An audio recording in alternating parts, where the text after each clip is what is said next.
Do y'all know this? Nobody knows this.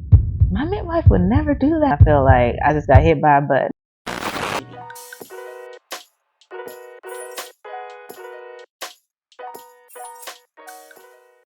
Hey guys, thank you so much for tuning in to Keys to a Richer Life.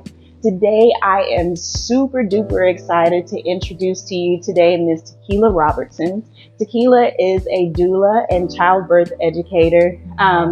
I have been connected to her via social media for many, many years, and today it's really a pleasure and honor for me to fangirl and sit next to her and talk to her about just everything that she posts on social media. A lot of what I've seen just in your work overall has been informative. It's funny. It's witty. You have a unique way of being able to convey your message to people and just to women, and Black women in particular, I feel like.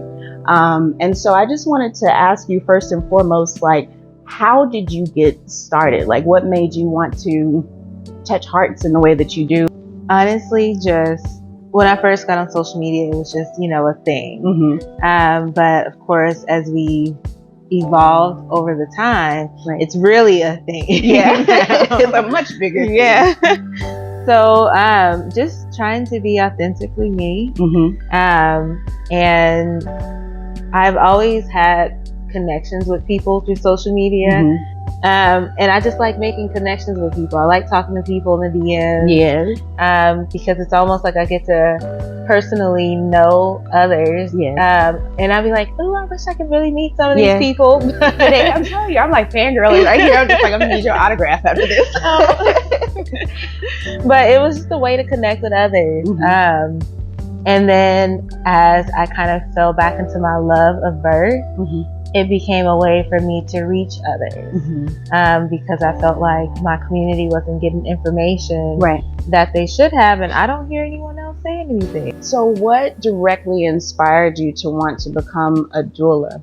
Did being pregnant inspire you, or did you already have that kind of fire inside of you to want to help others? So I always felt like I was supposed to be an advocate, but I didn't know what type. My grandma always raised me within these spaces where you advocate for people. She had me involved with MLK groups. She was involved with this group called Acorn. So I was always kind of just raised within that realm. You've always had a servant's heart to want to do something in the earth that's purposeful. And I always felt that God put me on this earth to serve others. But again, I had to figure out how. I knew I wasn't a civil rights marcher, so no, you're not gonna catch me in the streets. Dangerous these days. We take chances, but just to be able to support others. But it is not for me. But there's other ways that you can advocate. And I always had a love for birth. Even as a kid. Low key, I have too. I always researched and looked up things in regards to the woman's body in itself. And I was like, our body is just so interesting. So much goes on with it. It's magical. It's we're mixing up this thing, creating, we're like a human oven or a portal. And I did originally go to school to be an OBGYN. Really? That was what I wanted to be. And so when I went to Hampton University, I entered as pre-med bio. Got you. Because my goal was to go to medical school. But I ended up falling in love with psychology. And then I was leaving thinking I was going to be a marriage and family therapist. Got you. And what's funny is when I first found out that I was pregnant, the same day I also found out I had got accepted into grad school. Nice. And during that pregnancy, I just dove so deeply into everything birth. What's funny was a couple years before that, I had a friend who said, you should be a doula. And I never heard of it. And so I looked it up and I was looking for trainers. But of course, none of the trainers looked like me. And I was like, I don't know what this is. So let me, I can definitely relate to that. I don't know what this is. I'm just going to go ahead and go about my business. after, of course, finding out that I was pregnant, I immediately knew I didn't want to go the OB route. And previous to that, I had watched a documentary called The Business of Being Born. I've seen that. Which is one that I'll tell everyone to watch. It is so informative. And I had watched that years prior, closer to when it first came out. Literally, it had got tucked back into my core memory. Yeah. And when I got pregnant again, it came back. Right. And I'm like, I remember watching this. And so I entered into the world of midwives and doulas and chiropractors and pelvic floor therapists, things that people never heard of. Gotcha. And I started taking classes, and I was taking a class from a doula. And immediately after I finished the class, I went to her and I asked her, how can I become a doula? Yeah. I'm pregnant still. Yes. My whole first pregnancy, that's all I did was research. That's literally day in, day out, I was researching. I was just like, do y'all know this? Right. Like, have y'all ever heard of this? Because I've never heard anyone say this. Of course, I had friends who had already had babies. I've, even witnessed the trauma that was done to them while they were in the hospital. And then I'm just like, nobody knows this. Right. And how come nobody's speaking about it? No one's talking about it. I listened to the care that people got from OBs. And I'm like, my midwife would never do that. Right. Or, no, my midwife educates me. She actually tells me things and gives me options. Asks me, do I have questions? Our appointment is like an hour. Right. It starts on time. That is very different from what the majority of us receive. It's just like, you get the normal, meet me at, you go to the appointment at this designated time. You get to your appointment, you get called to the back. So now I'm here in this little, gown or whatever, cold, sitting on this table, waiting for her to come in. She walks in, he or she walks in with the clipboard, asks the normal questions. You're there 15-minute tops after I've had this hour-long appointment waiting, and it's just the textbook stuff. With my pregnancies, I never felt heard.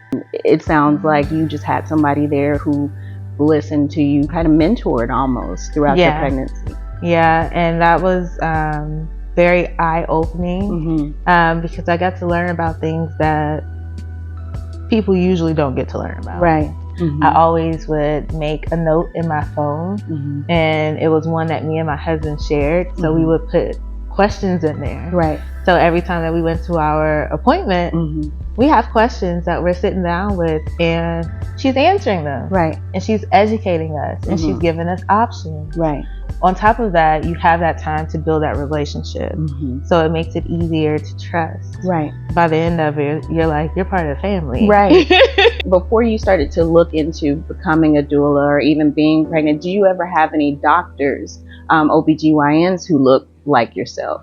Yes, actually. Growing up, I knew a few because the city that I'm from is predominantly Black. So where are you from? Pine Bluff, Arkansas. Okay, Pine Bluff. Shout out to everybody from Pine Bluff, Arkansas. Most of my community is Black. I grew up around nothing but Black people. Yes, very, very fortunate. And I had really great role models that were within my community.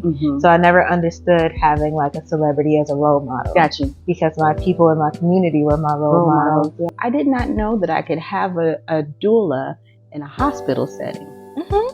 So how does that work? So we're hired by the mom. We work for the mom. Okay. So we're their support person. When it's time for them to go into labor, we just meet them there. Gotcha. We're there within the room, just like if you had your mom or your brother. Except now, not brother, but hey, some people may have their brother. If you want to take your brother, it's okay. We're not judging. Your mom or your significant other. Yes. Except now we are seen as medical personnel. Got you. Previous to COVID, we weren't. We were just seen as just another person. I think it's good to have that balance, because if there are any moms who are, thinking about having babies, or you're pregnant now and you're in the limbo of, I don't want to, necessarily go the full blown give birth at home route, or I want to have the comfort of, being in a hospital because it's tradition, you can have the best of both worlds, because I can have someone like yourself by my side who's mentored me throughout the whole process. Now you're with me in this situation. just to be able to even get physical support, because sometimes I'll leave a birth and I feel like I just got hit by a bus because we was in there squatting together, lunging together, moving side to side. Right. Like, I'm in there with you. I'm in the trenches with you. Right. I don't sleep. Right. You may go to sleep, but I'll be wide awake because I need to look. I need to see. I need to know who's coming in and out. I need to know what they're doing. I need to be able to wake you up and inform you if I need to. Right. I need to be your eyes and ears when you can't be your eyes and ears. Right. It's always the hardest question to answer when people are like, so what is a doula? And it's like, that's like, you my girl throughout the whole pregnancy. You're my everything. Yeah. I always tell people I'm your pregnancy bestie. Yes. That's a good way to put it. Yeah, that person you can reach out to, especially after your doctor office is closed. Right. You're able to reach out to me. Even support you emotionally and mentally, because it can, for some people, be a lonely time because maybe they can't talk to their family about them wanting to birth at home because nobody there has birthed at home. Yeah, and then I know, you had mentioned having a lot of support from your family and having a lot of people who look like you around you. Unfortunately, everybody doesn't have that luxury. I know a lot of times, whether you be black or white, but especially in a black household, if someone goes against what the norm is and says, well, I don't want to have my child in a hospital setting, I want to go to a birthing center, I want to have my child at home, they're just like, well, why would you do that? This, that, and the third. So what would you say, like, to that sort of mindset, or not even to that mindset, maybe to the woman who wants to go the route of, having an at-home birth, but she has people kind of in her ear to say the opposite? I talk about this all the time. Fortunately for me, I went to therapy in my early 20s because I just decided to go because I was going to be a therapist. So I wanted to see what it was like to be on the other side. And sat down and found out, well, actually, I think I need to be here. Yes. Like, there's nothing wrong with me. Wait, I'm not doing research. I am a patient. And so I had to learn how to set boundaries. Right. You don't hear about boundaries in no black household. Yeah. Some people even get their doors taken off their room. So there's like no boundaries. And that is the main thing that I tell people. Pregnancy is kind of getting you ready to be a parent because you have to learn how to set boundaries for yourself. Right. You have to protect your energy. Right. If you want to birth out of the hospital, do things out of the norm, you have to be very sure about what it is you want to do. Right. Don't do it because it's a fad. Right. Don't do it because you see other people doing it, because when the times get tough, you have to stand within that decision. You have to be able to mentally know how to combat those people who are coming into your ear. Right. Because yes, you hear those things like, why you want to do that? Right. Because I want to, because this is my birth. But if you're the person birthing the child, you need to be wherever you're comfortable. I believe everybody should birth outside the hospital if you can. But if you're not comfortable, that's not going to be able to help you in the process of laboring. Right. If you feel more comfortable at the hospital, okay, I'll meet you there. Yes. But the biggest piece is just having the option and having that education, because I didn't have that. When I got pregnant with my son, I was 16. So it was a very different situation. And I remember going to my doctor, and because I was young, she was like, here, take this book. And it was the what to do when you're pregnant, what to expect when you're expecting. That's what it is. And I had this big thick book. Still a really good it's reference, a good reference, but it's a lot. It is so much. It's just like having this whole buffet and trying to take it in. I wish they would be more collaborative with the care like they are supposed to be, but unfortunately it doesn't work that way. One thing I want to circle back to, we talked about boundaries. We talked about how when you are with the mommies, you're in the trenches with them and you give a lot of energy.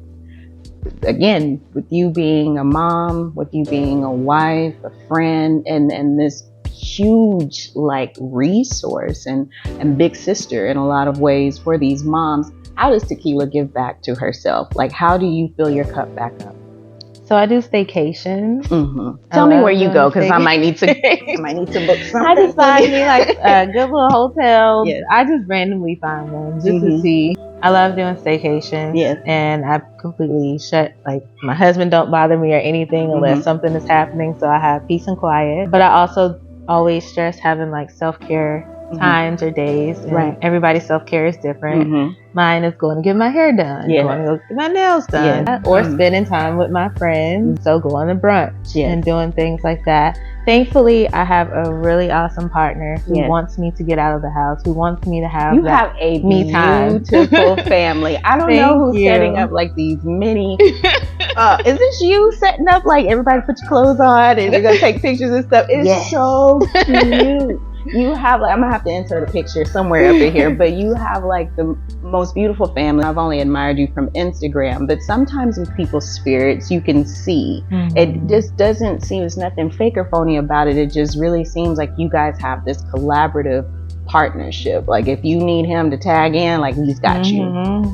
Yeah, we both kind of work that way because of our businesses. Sometimes he's gone on Saturdays for like all day, and I'm at the house with the kids. Sometimes I get called to a birthday at 3 a.m, and he has to get everybody ready for school, get them off to school, come back, work. Absolutely.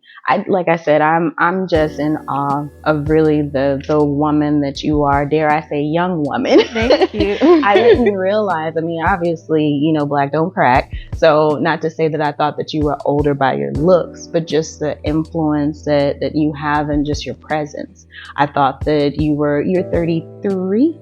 Yeah, I'll be 33 this year. 33 this year. You have a very old soul. Yeah. And That's what happens when you're around your grandma. I was going to say that. It's starting to make sense now that you said, I mean, you were raised by a lot of, you know, strong people and strong women in particular.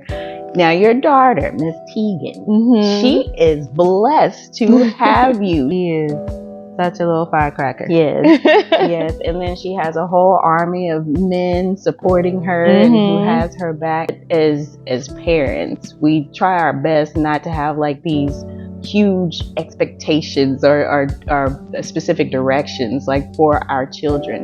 What are the hopes that you have for your little girl? That she's able to be free. I always had to be, in a sense, kind of perfect.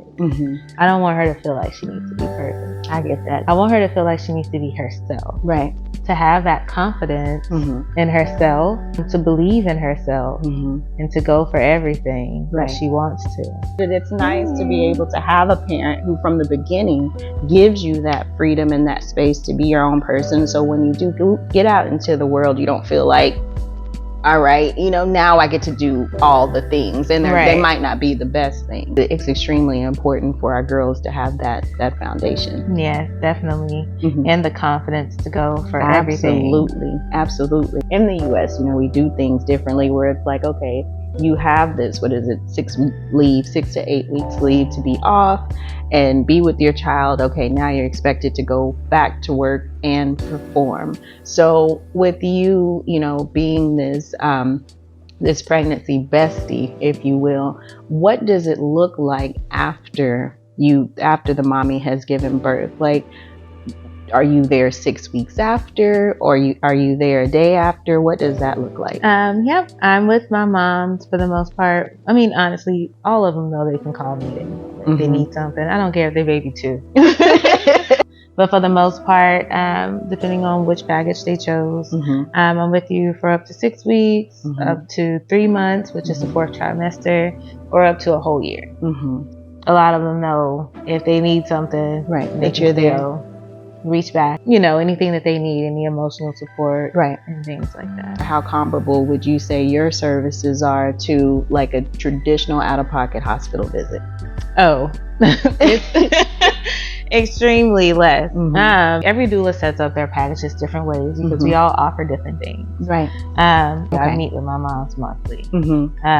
Because we gotta talk. We gotta make sure we get it set up right. We gotta make sure you're doing the things you're supposed to do. Expectations are set. We follow through. People can get a doula all the way from free to, depending on what area you're in, it can be up to like $5,000. Again, it could be based off of what they're providing, because some people are birth doulas and postpartum doulas. I'm not a postpartum doula. Postpartum doulas, they're coming to your house maybe like 40 hours a week. So it's almost like you're hiring a person to be there. Okay. So that's where that can start adding up. Awesome. Well, I appreciate you just for, you know, sitting here, just taking time to come here and chat with me, and then also to educate others, for the time that we've had. Is there anything else that you like for the viewers to know? I would love for you guys to get The Fifth Vital Sign. It is a book. It has a lot of education about reproductive health. Mm-hmm. And reproductive health is not only about if you want to have kids or if you don't want to have kids. Reproductive health is your fifth vital sign. So get educated, dive deep into your own health. Nobody should know your body more than you. A doctor can't tell you about your body that you live with every single day and that they only see about 15 minutes every so often. Better say it. Better. So take control of your health. Be knowledgeable and do your research and ask questions. Watch documentaries and read books. Set boundaries. Yes. Because boundaries is to protect you. Yes. It's not for other people. It's just to protect you. So you definitely need to be more collaborative in your care. Ask questions. Ask for alternatives. Ask, even if you don't do nothing, what will happen? Mm-hmm. Just making sure that you're able to get the information that you need about your health and to be able to go and do your research too. Mm-hmm. You have to be accountable for yourself and your health. So we can't blame other people when we don't know, because at what point did we look for ourselves? So we got so much information at our fingertips. Yep. Take action. So read it. Yeah. Just making sure that you are very, very, very on top of your health. Awesome. It is very important. Mm-hmm. But other than that, you guys can catch me on Instagram. Yeah, so if you want to, they can reach you. If you want to follow me on my personal page, please follow her page. I promise. T Marie 2_R. My business page is mama period the number 2 period mama. And if you are pregnant and you need a doula, my website is m2masl.com. I really wish I would have had a resource like yourself whenever I was pregnant. I'm glad that you are the type of person that you are, who does have, open DMs respectfully. Yeah. I just thank you for your vulnerability. I'm glad that you were able to find your purpose, your true purpose on this earth, and that you're sharing that with moms to be. So thank you for coming on the show. And I just want to hug. Thank you for having me. Thank you so much. Yeah. I appreciate you. All right. Thank you guys. See you next time. Bye. Bye. You're so awesome. If you would like to have your business highlighted, visit parkbench.com/legacywest and follow the prompts. If you're looking to buy, sell, or lease your new home, please don't hesitate to contact me at 214-561-6037. I look forward to meeting with you soon. Thanks. Bye, guys.